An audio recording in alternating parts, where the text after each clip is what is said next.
सूरज की हल्की किरणें जैसे ही गांव के आसमान को सुनहरी छटा से रंगने लगी, वैसे ही सावित्री देवी का घर भी जाग उठा।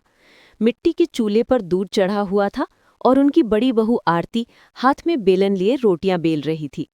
आंगन में तुलसी के पास दिया जलता था और पक्षियों की चहचहाट पूरे वातावरण को भक्ति से भर देती थी। सावित्री देवी के पति रामदास जी गांव के स्कूल में मास्टर थे। सादगी, ईमानदारी और शिक्षा, ये तीनों उनके जीवन के मूल मंत्र थे। उनके दो बेटे थे, बड़ा बेटा विनोद और छोटा मनोज। मनोज, बेटा उठ जा, देर हो जाएगी कॉलेज को, सावित्री देवी ने आवाज दी। अंदर से नींद में डूबा मनोज बोला, हाँ माँ, बस 5 मिनट। हर रोज यही 5 मिनट। जा, आरती ने नाश्ता बना दिया है, खा ले और निकल जा। मनोज मुस्कुराया। माँ, आज तो आरती भाभी ने पनीर बनाया है, क्या बात है? आरती ने जवाब दिया, हाँ, तुम्हारी माँ कह रही थी कि बेटा पढ़ाई में अच्छा कर रहा है, उसे पसंद का खाना दो। माँ ने प्यार से कहा, हमारी उम्मीदें तुमसे हैं बेटा, पढ़ लिख कर कोई बड़ा अफसर बनना, तुम्हारे पापा की तरह बस मास्टर मत बनना। रामदास जी हंसते हुए बोले, अरे मास्टर होना कोई छोटा काम है क्या? पर हाँ, अब जमाना बदल गया है, बड़ा सोचो मनोज। मनोज बोला, हाँ पिताजी, मैं कोशिश करूंगा। रामदास जी के घर के बाहर छोटे से खेत थे। उनमें हल चलाते वक्त अक्सर रामदास जी के मन में विचार आता, मैंने पूरी जिंदगी दूसरों के बच्चों को पढ़ाया, पर अपने बच्चों को कुछ बड़ा बनाना चाहता हूँ। विनोद खेतीबाड़ी में ठीक था, पर उसका मन बाहर नौकरी करने में नहीं लगता था। उसे लगता था, गांव में रहकर ही अच्छा है, ये खेत ही हमारी असली पहचान है। लेकिन मनोज का सपना कुछ और था। वो शहर जाकर पढ़ाई पूरी करना चाहता था, माँ के लिए पक्के घर का सपना पूरा करना चाहता था। दिन गुजरते गए, घर में सब कुछ ठीक चल रहा था, पर छोटी छोटी बातें आरती और सावित्री देवी के बीच चिंगारी बनने लगी। एक दिन आरती ने झुंझलाकर कहा, माँ जी, अब जमाना बदल गया है, आप हर चीज अपने तरीके से करना चाहती हैं, मुझे भी थोड़ा अपने तरीके से घर संभालने दीजिए। सावित्री देवी ने शांत स्वर में कहा, बिटिया, घर संभालने के अपने तरीके हो सकते हैं, पर संस्कारों का तरीका एक ही होता है, बड़ों की इज्जत। आरती चुप हो गई, पर उसके चेहरे पर खामोश नाराजगी साफ दिख रही थी। रामदास जी ने दोनों को समझाते हुए कहा, घर तब तक घर रहता है जब तक उसमें सब एक दूसरे का आदर करें। अगर आदर चला गया तो फिर बस दीवारें रह जाती हैं। मनोज को शहर की एक बड़ी यूनिवर्सिटी में एडमिशन मिल गया। सब खुश थे, पर सावित्री देवी के दिल में एक डर भी था। मेरा बेटा अब दूर जाएगा, क्या पता फिर गांव की हवा उसे बुला पाएगी या नहीं। विनोद बोला, माँ, अब वो बड़ा हो गया है, उसे जाने दो, कुछ बनकर ही लौटेगा। मनोज ने माँ के पैर छूकर कहा, माँ, मैं वादा करता हूँ, आपकी आंखों का सपना पूरा करूंगा। सावित्री की आंखें भर आईं। बस बेटा, इतना याद रखना, बड़ा आदमी वो नहीं होता जो शहर में नाम कमाए, बल्कि वो होता है जो अपने गांव का नाम ऊंचा करे। शहर पहुंचते हुए मनोज को सब कुछ नया लगा। ऊंची ऊंची बिल्डिंगें, तेज रफ्तार जिंदगी और अनजान चेहरे। पहले कुछ दिन तो वो घबरा गया, पर धीरे धीरे कॉलेज और हॉस्टल की जिंदगी में ढल गया। हर रात वो माँ को फोन करता, माँ, यहाँ सब ठीक है, आपकी दाल जैसा स्वाद कहीं नहीं मिलता। माँ हंसती, तू बस पढ़ाई कर ले, बाकी सब मैं संभाल लूंगी। रामदास जी हर महीने उसकी फीस भेजते, कभी खेत बेचकर, कभी उधार लेकर। लेकिन किसी को शिकायत नहीं थी, क्योंकि वो सब जानते थे कि मनोज उनका सपना है। उधर गांव में हालात थोड़े बदलने लगे थे। बारिश ने इस साल धोखा दे दिया, खेत सूख गए और रामदास जी की तनख्वाह भी देर से आने लगी। एक दिन आरती ने विनोद से कहा, सुनिए, अब हम इतना खर्च नहीं उठा सकते, हर महीने। मनोज को पैसे भेजना मुश्किल हो गया है, विनोद ने कहा, पर माँ बाबा ने वादा किया है उसे पढ़ाने का, वो कैसे मना करे। आरती बोली, कभी तो अपनी जिम्मेदारी समझिए, अब वो शहर में मौज करता है और हम यहाँ कर्ज में डूब रहे हैं। ये बात सावित्री देवी ने सुन ली। उनके चेहरे पर गहरी पीड़ा थी, पर उन्होंने कुछ नहीं कहा। उन्होंने बस रात में भगवान के सामने हाथ जोड़कर कहा, हे प्रभु, मेरे बेटे को हिम्मत देना, हम चाहे जैसे भी रहें, उसका रास्ता आसान कर देना। एक दिन मनोज का फोन आया, माँ, हॉस्टल का किराया बढ़ गया है, क्या कुछ पैसे भेज सकते हैं? सावित्री ने कहा, बेटा, थोड़ा इंतजार कर, अगले महीने भेज देंगे। आरती को ये बात पसंद नहीं आई। उसने साफ कहा, अब और नहीं, अगर वो इतना पढ़ लिख गया है तो खुद पार्ट टाइम काम करे, हम और नहीं भेज सकते। विनोद ने माँ को समझाया, माँ आरती सही कह रही है, अब मनोज को खुद भी समझना चाहिए। सावित्री ने कहा, बेटा अपने छोटे भाई से यूं मत कहो, उसे अभी हमारी ज़रूरत है, जब वो कुछ बन जाएगा तब देखना, वो ही हमारी दुनिया बदलेगा। रामदास जी ने भी भारी मन से कहा, कभी कभी सपनों को पूरा करने के लिए थोड़ी तकलीफ सहनी पड़ती है। कुछ हफ्ते बाद खबर आई कि मनोज बीमार हो गया है। हॉस्टल के दोस्तों ने फ़ोन किया, अंकल मनोज को बुखार बहुत है, वो क्लास में भी नहीं जा पा रहा। सावित्री का दिल जैसे थम गया। रामदास जी, मैं बेटे को देखने जा रही हूं, लेकिन पैसे कहाँ से लाती? घर में बस कुछ ही रुपए बचे थे। रामदास जी बोले, हमारे पास खेत का एक कोना बचा है, वो बेच देते हैं। आरती ने बीच में कहा, बाबा अब बस कीजिए, सब कुछ उस एक बेटे के लिए बेच देंगे क्या? उस रात सावित्री ने भगवान के आगे आंसू बहाते हुए कहा, अगर उसे कुछ हुआ तो मैं जी नहीं पाऊंगी। कुछ दिन बाद एक चिट्ठी आई। मनोज ने लिखा था, माँ अब मैं ठीक हूँ, मेरे कॉलेज के प्रोफेसर ने मेरी मदद की है। उन्होंने कहा कि मैं क्लास के बाद उनके ऑफिस में काम कर सकता हूँ, जिससे मेरे खर्चे निकल आएंगे। माँ अब आप चिंता मत करना, आपके बेटे ने वादा निभाना शुरू कर दिया है। सावित्री देवी ने वो चिट्ठी सीने से लगाई और कहा, देखा भगवान, तूने मेरी सुन ली। रामदास जी मुस्कुराए, अब हमारा बेटा सच में बड़ा हो गया है। पर उन्हें क्या पता था, मनोज के दिल में कुछ और चल रहा था। वो अपनी ज़रूरतें तो पूरी कर रहा था, पर हर महीने अपने दोस्तों से उधार लेकर फीस दे रहा था। उसका शरीर कमज़ोर हो रहा था, पर हिम्मत वो ही थी, माँ का सपना पूरा करने की। रात को सावित्री आंगन में आसमान की ओर देखकर बोली, भगवान बस मेरे बेटे का रास्ता रोशन रखना, उसकी मेहनत रंग लाना चाहिए, फिर चाहे मेरी सांसें जली जाएं, मुझे कोई गम नहीं होगा। उसकी आंखों से आंसू बहते रहे और उसी वक्त शहर के हॉस्टल में मनोज भी माँ की तस्वीर देखकर बोला, माँ बस थोड़ा और, तुम्हारा सपना पूरा होने वाला है। रात बीत गई। सावित्री देवी ने चिट्ठी को तकिए के नीचे रखकर करवट ली। उनके चेहरे पर सुकून था, मेरा बेटा अब संभल गया है। पर उन्हें क्या पता था, शहर में मनोज की जिंदगी अब एक नए मोड़ पर पहुंचने वाली थी, जहां सपनों की चमक के पीछे संघर्ष की छाया थी। मनोज रोज क्लास के बाद अपने प्रोफेसर अरुण मेहता के ऑफिस में फाइलें संभालता था। मेहता साहब उसे बहुत पसंद करते थे, मेहनती, ईमानदार और विनम्र लड़का। एक दिन मेहता साहब ने पूछा, मनोज तुम इतने शांत रहते हो, कभी थकते नहीं?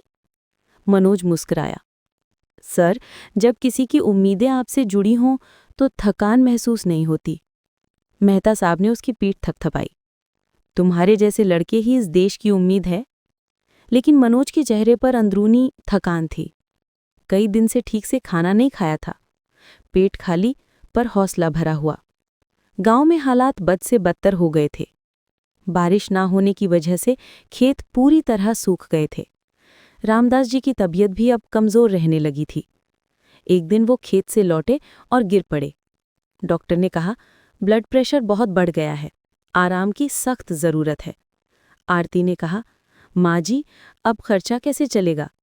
एक तरफ पिताजी की दवा, दूसरी तरफ मनोज की फीस, घर तो डूब जाएगा। विनोद भी चिंता में था, पर उसने कहा, भाभी थोड़ा वक्त और संभाल लेंगे। सावित्री ने कहा, मैं खेत में काम कर लूंगी, बस मेरा बेटा ठीक रहे। पर किस्मत में शायद कुछ और ही लिखा था। मनोज के रहन सहन का मयार और भी गिरता जा रहा था। वो रात को सिर्फ पानी पीकर ही सो जाता था।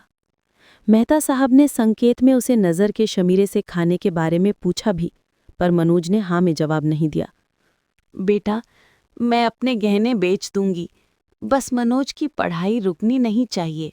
रामदास जी ने दर्द भरे स्वर में कहा, हमने अपने बच्चों को कुछ देने के लिए नहीं, बल्कि कुछ बनने के लिए पाला है। अब वक्त है हम अपने हिस्से का सब कुछ उन्हें दे दें। उधर शहर में मनोज को अचानक माँ का फ़ोन नहीं आने लगा था। हर रात वो मोबाइल उठाकर देखता, पर स्क्रीन पर नो न्यू मैसेज लिखा होता। एक दिन उसने गांव फ़ोन लगाया। आरती ने उठाया। भाभी, माँ कैसी हैं? आरती ने ठंडी आवाज़ में कहा, ठीक है, लेकिन पिताजी बीमार हैं। अब खर्चा बहुत बढ़ गया है, इसलिए शायद इस महीने पैसे ना भेज पाएं। मनोज के दिल पर जैसे चोट लगी। भाभी, लेकिन मेरी परीक्षा आने वाली है, तो कुछ काम कर लेना जैसा बाकी लोग करते हैं। अब घर की हालत बहुत खराब है। मनोज ने चुपचाप फ़ोन रख दिया। उसके होंठ कांप रहे थे, आंखों में नमी थी। रात को हॉस्टल की छत पर बैठा वो आसमान देख रहा था। उसने धीरे से कहा, माँ, मैं हार नहीं मानूंगा। उसी वक्त उसने फैसला किया कि अब वो डबल काम करेगा। दिन में क्लास, शाम को ऑफिस और रात में एक ट्यूशन। दिन गुजरते गए, शरीर कमज़ोर होता गया, पर सपनों की लौ बुझी नहीं। कुछ हफ्ते बाद एक दिन गांव से एक पुराना पड़ोसी शहर आया। नाम था गोपाल काका। वो मनोज के कॉलेज पहुंचे और बोले, बेटा मनोज, घर में सब ठीक नहीं है। तुम्हारे पिताजी की तबीयत फिर खराब हो गई है और खेत भी सूख गए हैं। मनोज के पैर कांप गए। काका, माँ कैसी हैं? गोपाल काका ने धीरे से कहा, वो तो संभाल रही हैं सबको, पर बेटा अब तेरे बिना उनका मन नहीं लग रहा। मनोज ने तुरंत छुट्टी ली और गांव के लिए बस पकड़ ली। 3 साल बाद मनोज अपने गांव लौटा। सड़कें वहीं थी, पेड़ वहीं थे, पर सब कुछ सूना लग रहा था। घर के बाहर तुलसी का पौधा सूख चुका था। आंगन में पहुंचा तो माँ ने देखा और चिल्ला उठी, मनोज, मेरा बेटा आ गया। सावित्री दौड़कर उसे गले लगा लेती है। आंसू उसके गालों से बह रहे थे। रामदास जी खाट पर लेटे थे, कमजोर पर मुस्कुराते हुए बोले, तू आ गया बेटा, अब तो हमें कुछ नहीं चाहिए। मनोज ने उनका हाथ थामा। पिताजी, अब मैं संभाल लूंगा सब। घर की हालत देखकर मनोज का दिल टूट गया। दीवारें झड़ चुकी थी, छत टपक रही थी और रसोई में अनाज तक नहीं था। आरती मन ही मन खिज रही थी। अब ये आया है तो देखेगा कैसे सब चलता है। मनोज ने कहा, भाभी, मैं नौकरी ढूंढ लूंगा, गांव के बच्चों को पढ़ाऊंगा, थोड़ा थोड़ा करके सब ठीक हो जाएगा। सावित्री बोली, बेटा, भगवान तुझे आशीर्वाद दे, तू ही तो हमारी आखिरी उम्मीद है। मनोज ने गांव के स्कूल में बच्चों को पढ़ाना शुरू किया। रामदास जी के पुराने साथी मास्टर सूरज पाटिल ने उसकी मदद की। वो कहते, तेरे पिताजी ने हमें सिखाया, अब तू नई पीढ़ी को सिखा।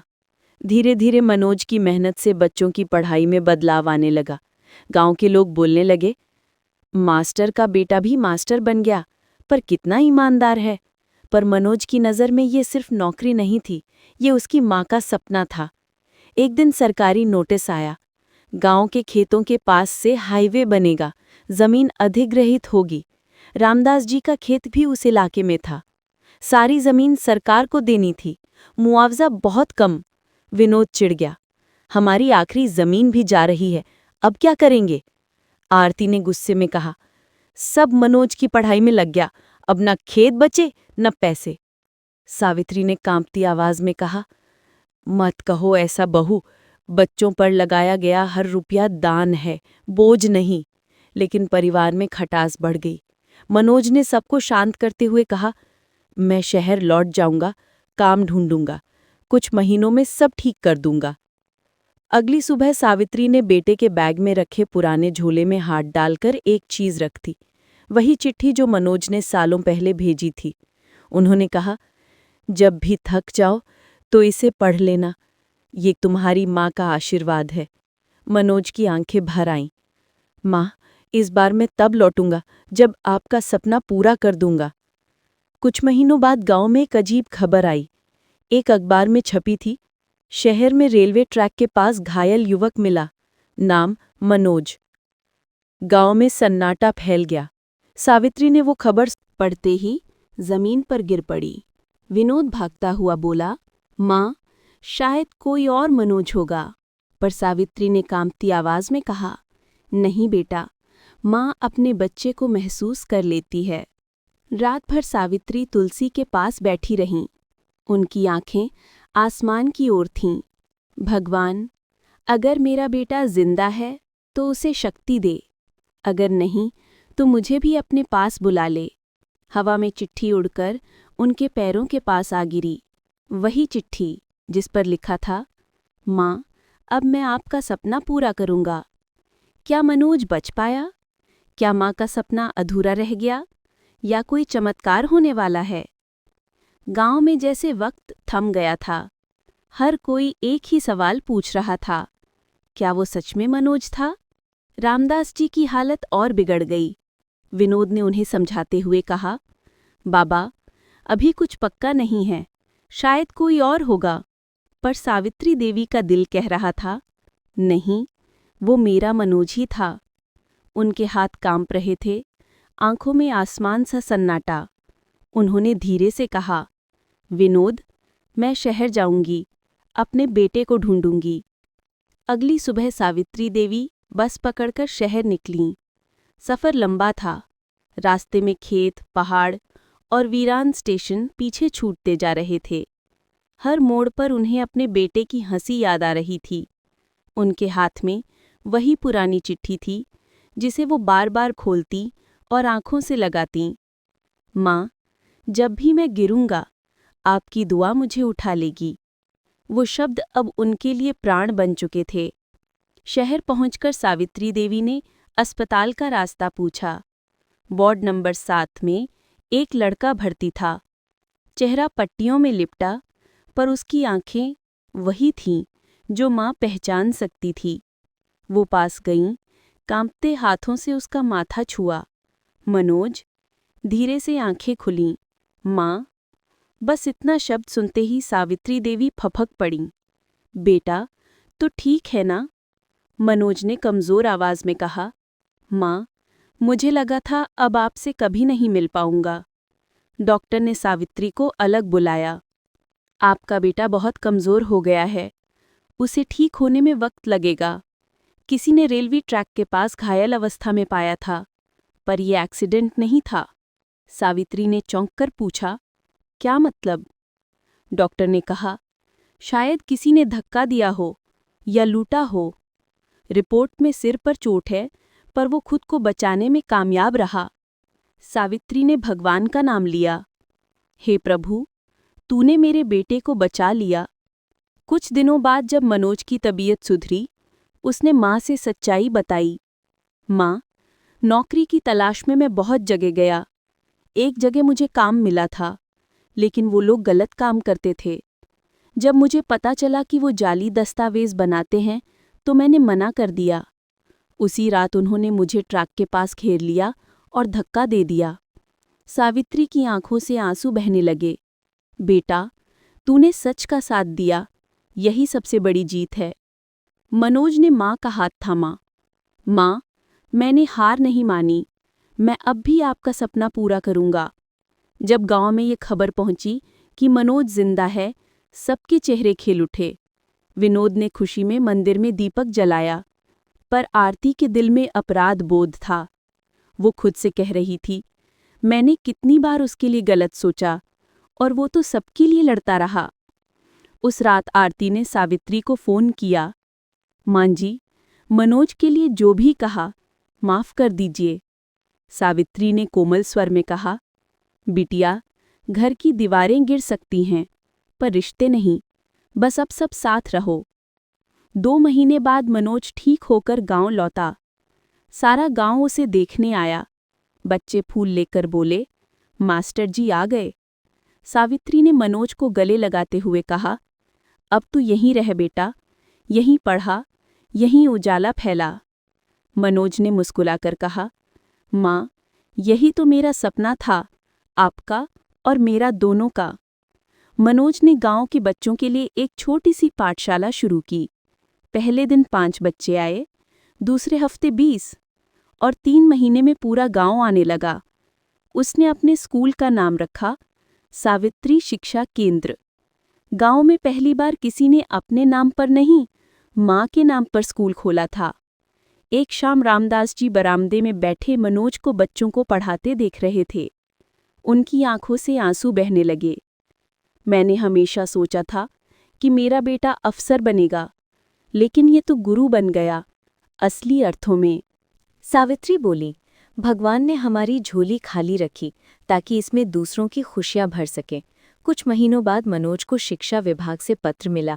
आपकी लगन और समाज सेवा को देखते हुए राज्य सरकार आपको आदर्श शिक्षक सम्मान से सम्मानित करती है। सावित्री ने वो पत्र पढ़कर आंखें बंद की। अब मुझे चैन है, मेरा सपना पूरा हुआ। मनोज ने माँ के पैर छूते हुए कहा, माँ ये सब आपकी वजह से है, आप ही मेरी ताकत है। 1 साल बाद सावित्री देवी बीमार पड़ी। वो बिस्तर पर थी, चेहरे पर मुस्कान थी। मनोज पास बैठा बोला, माँ अब जल्दी ठीक हो जाओ, मुझे स्कूल का नया भवन बनाना है। सावित्री ने धीरे से कहा, बेटा मैंने तो अपना भवन बना लिया। कौन सा माँ? वो मुस्कुराई, तू ही मेरा मंदिर है, तेरे बच्चे मेरी आरती। अब मुझे जाना है। मनोज फूट फूट कर रो पड़ा। माँ, सावित्री ने उसका सिर सहलाते हुए कहा, बेटा माँ का सपना कभी मरता नहीं, वो तुझ में जिंदा रहेगा। और उसी पल सावित्री की सांसें थम गईं। कुछ महीनों बाद गांव में सावित्री देवी की मूर्ति लगाई गई। शिक्षा की ज्योति सावित्री देवी। मनोज रोज बच्चों के साथ वहां दीपक जलाता। हर शाम हवा में उसकी आवाज गूंजती, माँ मैंने वादा निभा दिया।